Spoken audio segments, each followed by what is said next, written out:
A new study finds as little as one alcoholic drink a day increased blood pressure in men and women with no existing hypertension. We fielded mixed messaging about this, how much alcohol or how much you actually drink impacts your health in the news. So to clear up the facts, we're bringing in Dr. Justin Dunn. He's a cardiologist with the American Heart Association to break down these latest findings and really how alcohol impacts your health. Thank you for being here. Of course, thank you. Yes, the idea that too much alcohol raises your blood pressure has been around for some time, but this new study found that even relatively low levels of alcohol impacted blood pressure. So is there any amount that is safe to drink without some significant impact? Well, it's a good question. Alcohol can have multiple different effects on the body.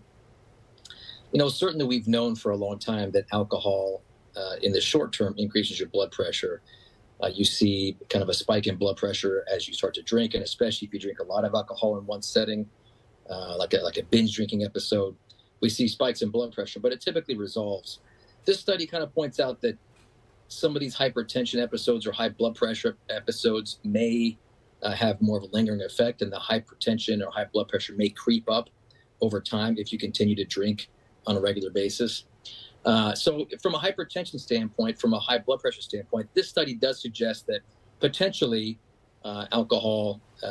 regular alcohol use over time can lead to a slightly higher blood pressure as we get older. Okay. Now, alcohol also has an effect on your cholesterol. So we often talk about the effect of red wine on your cholesterol, et cetera.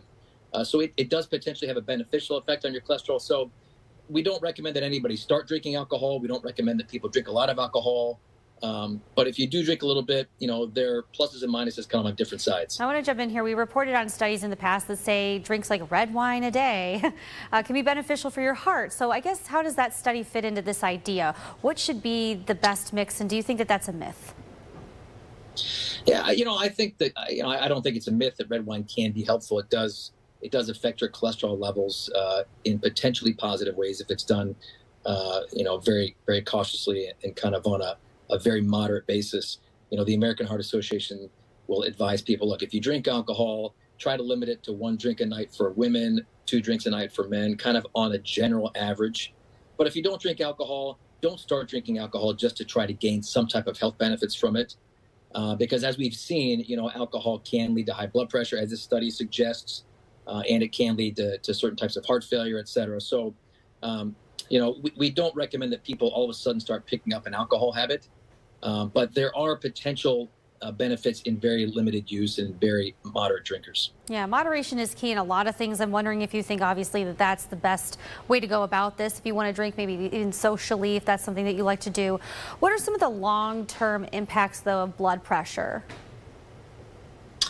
Yeah, we know for sure that the blood pressure is kind of the silent killer, and so blood pressure is a long-term problem. You can have problems with acute changes in blood pressure. If your blood pressure spikes up, you can have an abrupt issue.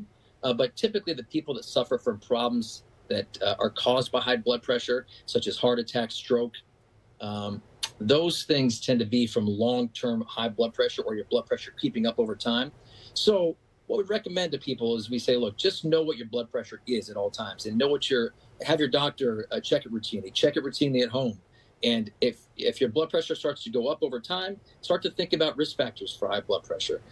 In this case, maybe drinking is one. There are other risk factors for high blood pressure, genetics being a big one, sedentary lifestyle being a big one, obesity being a big one. So, hypertension does increase your risk of heart attack and stroke over the long term. But I think the key is understanding whether or not you do have high blood pressure and modify the risk factors that may be contributing to that. All right, great to get your insight on all of this because, like I said, we report on this in the news often. Have this, have that, don't do this, do that. So great to have you here as an expert. Always monitoring my heart here on my little smartwatch. That's a good idea, too. All right, well, thank you for your time. Absolutely.